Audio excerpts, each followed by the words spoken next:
Muy buenas tardes, queridos amigos. Bienvenidos a Vladimir a la Una. Hoy tenemos dos invitados. En la primera parte estaremos conversando con el embajador de Venezuela ante Naciones Unidas en Ginebra, Jorge Valero. Y luego, en la segunda parte, conversaremos con el embajador Mario López Chavarri, representante diplomático del Perú en nuestro país. El domingo, como ustedes saben, son las elecciones, la segunda vuelta en Perú, bien interesante. Y de paso, por supuesto, también están todas las incidencias de lo ocurrido ayer en el Consejo Permanente de la Organización de Estados Americanos. Y por eso está Jorge aquí, que está a punto de irse.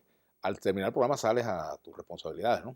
Bienvenido. Claro, sí. Gracias por venir, Jorge. Gracias por la invitación, Vladimir. Bueno, una primera lectura que tú harías de esta resolución de la OEA. La canciller Delcy Rodríguez dice que el gobierno de Venezuela obtuvo una victoria en esta reunión, pero la MUD también dice que quedó abierta la puerta para que la Organización de Estados Americanos siga observando lo que ocurre en Venezuela, ¿no? Que también la consideran un triunfo. Sí, la lectura de la declaración aprobada permite afirmar en forma categórica que se trató de un triunfo diplomático muy importante de Venezuela, y yo quiero en primer lugar reconocer el desempeño de nuestro embajador Bernardo Álvarez, quien defendió muy eficientemente los intereses de la patria y logró incluso modificar la agenda. Acuérdense que se pretendía incluso desconocer la solicitud previa que Venezuela había hecho ante la presidencia del Consejo Permanente, en este caso en manos de Argentina, la presidencia pro tempore. Por fortuna, este impasse de procedimiento fue solucionado mediante un diálogo que se celebró allí, y por tanto el debate se hizo con base a la solicitud de Venezuela, y la agenda fue sobre la base de considerar los dos proyectos que estaban circulando paralelamente, uno que había presentado Venezuela y otro que había presentado Argentina en nombre de varios países. De modo que una lectura muy sucinta de esta declaración permite afirmar sin lugar a dudas, y esto está recogido hoy en la prensa internacional, y creo que incluso la propia prensa de Venezuela se ha hecho eco de la idea según la cual se trató de una victoria de Venezuela, de una derrota aplastante de los intentos de desestabilizar la democracia venezolana. Por ejemplo, voy a hacer Pero perdón, Jorge, el propio Almagro dice que no, o sea, que hoy más que nunca urge una reunión para abordar la Carta Democrática, y en el documento no se descarta eso tampoco, ¿no?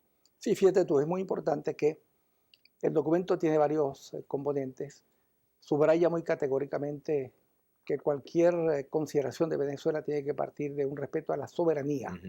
Esto es absolutamente importante porque la propuesta de Almagro pretendía vulnerar la soberanía, es decir, pretendía invadir los fueros soberanos a través de los buenos oficios del secretario general o de una comisión del Consejo Permanente sin el aval de Venezuela, porque él estaba invocando el artículo 20, artículo que puede ser instrumentado sin el convenimiento del Estado en el cual se va a poner en práctica estos buenos oficios de la OEA.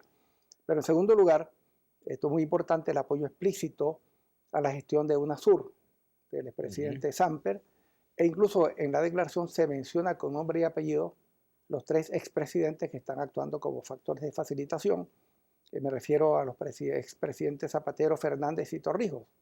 Esto es muy importante porque creo que a través de UNASUR y a través de esta figura de los facilitadores puede contribuir a que haya una aproximación y pueda avanzar la búsqueda de una salida dialogada, y hay un proceso de negociación conducente a lo que dice la propia declaración aprobada por la OEA, a que Venezuela resuelva sus asuntos sobre la base, en primer lugar, del protagonismo de los propios venezolanos y las venezolanas, sobre la base del respeto a la Constitución y sobre la base de encontrar caminos para que los problemas económicos y políticos que existen ciertamente, pero que pueden ser superados si hay el concurso de todos los actores y en particular de aquellos que tienen mayor incidencia, pues podamos encontrar caminos para que el país tenga un rumbo auspicioso como el que se ha iniciado, pienso yo, con la inauguración de la Revolución Bolivariana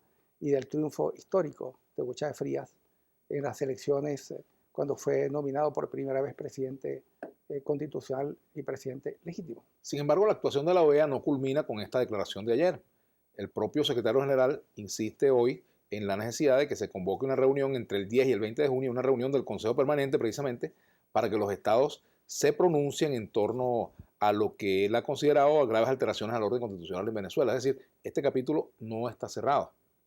Y entonces a uno le salta la interrogante de cómo están los numeritos allí a la hora de que una situación como esta se vaya a discutir y votar. Sí, fíjate, esta batalla ha sido ganada por Venezuela. Creo que Bernardo Álvarez decía que era una batalla en el marco de una guerra. Ciertamente Venezuela está sometida a un acoso imperial. Hay intentos permanentes de desestabilizar el orden democrático en Venezuela, un afán permanente por parte de factores internacionales encabezados por el Departamento de Estado, con el apoyo de factores domésticos destinados a desestabilizar la situación política y sustituir el gobierno legítimo del presidente Nicolás Maduro Moros en este caso. Pero ya tú sabes, Vladimir, que este intento de sustituir en este caso al presidente Nicolás Maduro Moros es el mismo intento que se puso en práctica en su oportunidad para tratar de sustituir en aquella ocasión mediante un golpe de Estado al presidente Hugo Chávez Frías. Pero es muy importante que por esta declaración, por ejemplo, no hace referencia al referéndum revocatorio, porque el plan de Almagro tenía múltiples planos, vamos a llamarlo, vamos a decir que en términos criollos tenía varios piquetes. Un piquete era interferir la soberanía, pero otro piquete era sabotear el proceso de diálogo que se había iniciado con la actuación o con la facilitación de UNASUR y de estos expresidentes. Incluso este informe macrofálico, fantasioso que elaboró Almagro de más de 100 páginas, entre sus recomendaciones mencionaba que era saludable que actuaran como facilitadores, es decir, participaran en este proceso de negociaciones o de diálogo o de intercambio entre factores de gobierno y oposición, y mencionaba, incluso daba nombres. Decía Andrés Pastrana, decía José María Aznar, y otros expresidentes, por cierto, estos dos primeros que he mencionado, personajes asociados a causas muy nobles, porque ambos gobiernos, en su oportunidad, el de España y el de Colombia, ambos gobiernos respaldaron el golpe de Estado. Yo me acuerdo perfectamente el 12 de abril, una declaración muy conocida de la que era ministra de Colombia. Estoy hablando del día del golpe de Estado, el 12 de abril del año 2002. La ministra Forero dio una declaración muy altisonante, bendiciendo. Me acuerdo que el lenguaje que utilizaba era que bienvenido el nuevo gobierno de Pedro Carbón Estanga, un empresario que es amigo de Colombia. Es un hombre muy cercano a Colombia, por tanto, felicitamos el advenimiento de este nuevo gobierno. Ahora, Jorge, fíjate, en todo caso, si bien en la resolución no se habla de referendo revocatorio, se habla de que los problemas se resuelvan con apego a la Constitución y el referendo revocatorio es una fórmula incluida en la Constitución. Quizás el consenso no hubiera permitido que se incluyera la palabra porque ya es algo así como mandatorio, ¿no? Y esto creo que no lo va a hacer la OEA, no está entre las posibilidades de que eso ocurra ni entre sus facultades, ¿no? Ordenar que se haga un referendo revocatorio en Venezuela.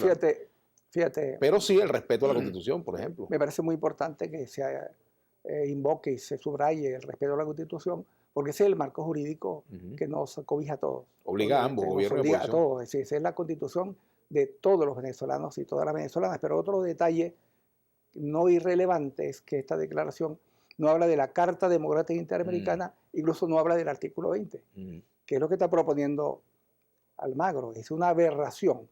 Es decir, e incluso interpreto esta declaración como un intento inteligente de deslindarse de Almagro, porque es de tal naturaleza, digamos, de tal alucinación la propuesta de Almagro, porque parte del supuesto de que en Venezuela ha habido una ruptura del orden constitucional.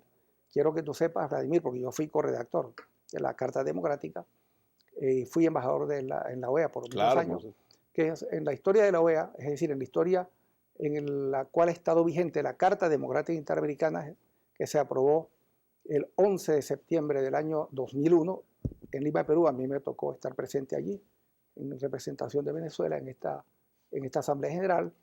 Solamente en 2 ocasiones se ha utilizado el artículo 20 La primera vez fue cuando se produjo el golpe de Estado en contra del presidente Chávez.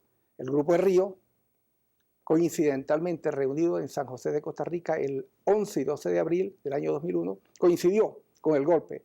Y mientras se desarrollaban las negociaciones en el marco del Consejo Permanente en el cual participé, al mismo tiempo se celebraba la reunión del Grupo de Río en Costa Rica. Y por tanto el Grupo de Río, en medio de contradicciones, porque hubo presidentes, por ejemplo el presidente Pastrana y el gobierno de Pastrana apoyó el golpe, saludó el golpe de Estado de Pedro Carbone Estanga, el de Colombia, también el de Costa Rica, en cierto modo, y sobre todo el gobierno de El Salvador, un presidente de apellido Flores, de triste recordación porque después estuvo preso por estar incurso en hechos de corrupción, de sobornos, etcétera, etcétera. Tenemos que hacer la pausa, embajador Jorge Valero. Ya regresamos acá en Vladimir a la Una.